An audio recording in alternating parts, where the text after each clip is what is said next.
लिए अपना admission form के लिए रजिस्ट्रेशन किया हुआ है। रजिस्ट्रेशन करने के बाद आपने लास्ट स्टेप को सबमिट कर दिया है और वेरिफिकेशन के लिए अपनी डिटेल सेंड कर दी है यूनिवर्सिटी की तरफ को। और अब आप वेट कर रहे हैं पेमेंट लिंक का, ताकि आप पेमेंट करके अपने एडमिशन फॉर्म को कंप्लीट कर सकें। लेकिन लॉगिन करके आप देखते हैं कि आपकी एप्लीकेशन पे एक डिस्क्रिपेंसी रिमार्क्स हुई है। इसमें आपको कुछ इन्फॉर्मेशन मेंशन होगी, जैसे आपने जो एड्रेस है वो आपको दिल्ली का फिल करने के लिए बोलेंगे, या आपके डॉक्यूमेंट आपके रॉन्ग है तो आपको राइट डॉक्यूमेंट यहाँ पे मेंशन करना है। जैसे ओबीसी कास्ट सर्टिफिकेट या मार्कशीट वगैरह आपने रॉन्ग अपलोड की है तो वो आपको अपलोड करने के लिए बोला जाएगा, तभी आपको पेमेंट लिंक आपको दिया जाएगा। तो यहाँ पे देखिए एक स्टूडेंट का यहाँ पे सेम हमारा डिस्क्रिपेंसी रिमार्क्स हुआ है, जिसमें उसमें मेंशन किया गया है कि उसने जो दिल्ली का एड्रेस फिल नहीं किया था तो उसको अपना दिल्ली का एड्रेस यहाँ फिल करना होगा, तभी वो अपना पेमेंट का अपना कंप्लीट कर सकते हैं। तो यहाँ पे देखिए जो आपको दिल्ली का एड्रेस अगर आपको फिल करना है तो वो फिल करना होता है कोरस्पोंडेंस एड्रेस के अंदर। परमानेंट एड्रेस के अंदर आपका जो भी एड्रेस है वो आपका रहेगा, जो भी आपका आउटसाइड दिल्ली का है वो आपको वहाँ पे रहेगा, लेकिन कोरस्पोंडेंस एड्रेस के अंदर आपको दिल्ली का एड्रेस फिल करना है। या फिर आपको डिस्क्रिपेंसी रिमार्क्स के अंदर कोई अदर ऑप्शन शो कर रहा है, जैसे आपका जो कास्ट सर्टिफिकेट आपने अपलोड नहीं किया है, मार्कशीट आपने सही अपलोड नहीं की है, तो उसी सेक्शन में जाके आपको अपना डॉक्यूमेंट दोबारा से अपलोड करना है और फिर 1 बाय 1 करके सारे स्टेप कंप्लीट करके आपको प्रीव्यू करके आपको सबमिट कर देना है एप्लीकेशन को। तो यहाँ पे देखिए जो हमारा रिमार्क्स यहाँ पे डिटेक्ट हुआ है वो हुआ है काइंडली अपलोड दिल्ली एड्रेस। तो हमें यहाँ पे पर्सनल स्टेप 1 के अंदर यहाँ पे हमें जाना है और जो कोरस्पोंडेंस एड्रेस के अंदर हमें अपना दिल्ली का एड्रेस यहाँ फिल करना है, तभी हमारा पेमेंट का लिंक एक्टिवेट होगा। तो यहाँ पे हम कोरस्पोंडेंस एड्रेस के अंदर अपना दिल्ली का एड्रेस फिल कर लेते हैं और फिर स्टेप बाय स्टेप सबमिट करके हम आ जाते हैं प्रीव्यू के स्टेप पे, जहाँ पे देखिए हमें अपनी एप्लीकेशन को यहाँ पे इस बार सबमिट कर देना है। दोबारा से सबमिट करते देखिए जो हमारा यहाँ पे वेरिफिकेशन के लिए दोबारा चले जाएगा हमारी सारी डिटेल। जब डिटेल हमारी वेरीफाई हो जाएगी, यानी आप सिर्फ विदिन 24 घंटे के अंदर आपका पेमेंट का लिंक मिल जाएगा।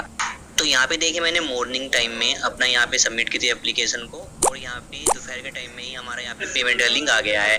अब हम किसी भी पेमेंट लिंक पे क्लिक करके अपना पेमेंट कर सकते हैं। तो आप यहाँ पे पेमेंट कर लेते हैं। पेमेंट कंप्लीट होने के बाद आप अपना पेमेंट स्लिप जो यहाँ पे डाउनलोड कर लीजिएगा, साथ में जो आपका आईडी कार्ड है वो अपना डाउनलोड करके अपने एडमिशन प्रोसेस को कंप्लीट कर लीजिएगा। साथ ही दोस्तों बात करते हैं सेकंड प्रॉब्लम की। मान लीजिए आपने पेमेंट की है और पेमेंट कंप्लीट हो गई है आपकी तरफ से, जिसमें मेथड से आपने पेमेंट की है, पेमेंट कंप्लीट होने के बाद सक्सेस भी हो गई है, आपका पेमेंट कट भी गया है, लेकिन यहाँ पे पेमेंट अपडेट नहीं हुई है, आपको पेमेंट के ऑप्शन दोबारा देखने को मिल रहे हैं। तो इस केस में आपको करना क्या है, तो यहाँ पे देखिए हमारा एक स्टूडेंट का सेम प्रॉब्लम है, जिसमें देखिए उनका पेमेंट हो चुका है कंप्लीट, लेकिन पेमेंट के लिए यहाँ पे ऑप्शन शो कर रहे हैं और उसमें यहाँ पे माई ट्रांजेक्शन ऑप्शन जाते हैं।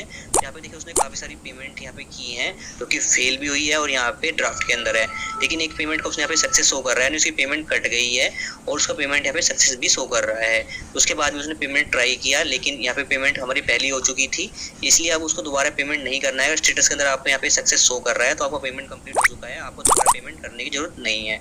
इस केस में आपको करना क्या है, आपको करना होता है वेबसाइट पे आपको मेल एड्रेस मिल जाएंगे आपके प्रोग्राम के हिसाब से, जो कि देखिए हम डैशबोर्ड पे जाते हैं, यहाँ पे जाते हैं हेल्प डेस्क ऑप्शन पे। यहाँ पे देखिए हमें यूजी पीजी प्रोग्राम के लिए टेलीफोन नंबर, मोबाइल नंबर और ईमेल एड्रेस मिल जाएंगे। तो यहाँ पे अगर आपका यूजी प्रोग्राम है तो आपको BA program, BA honours English, BA honours political science, BCom और बीकॉम ऑनर्स के लिए अलग से मोबाइल नंबर मिल रहेंगे, साथ में उनके सामने आपको मेल एड्रेस मिल जाएगा जिसपे आपको करना होता है मेल।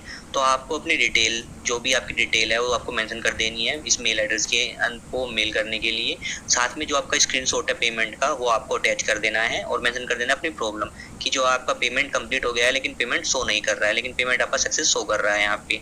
तो उस केस में आपको रिवर्ट आएगा, जिसमें मेंशन किया जाएगा कि आपकी जो पेमेंट है वो विदिन 24 आवर्स के अंदर आपकी शो होनी स्टार्ट होगी और अपना आईडी कार्ड और अपना प्रिंट स्लिप आप डाउनलोड कर सकते हैं। तो आपको वेट करना है 24 घंटे का। 24 घंटे बाद आपका जो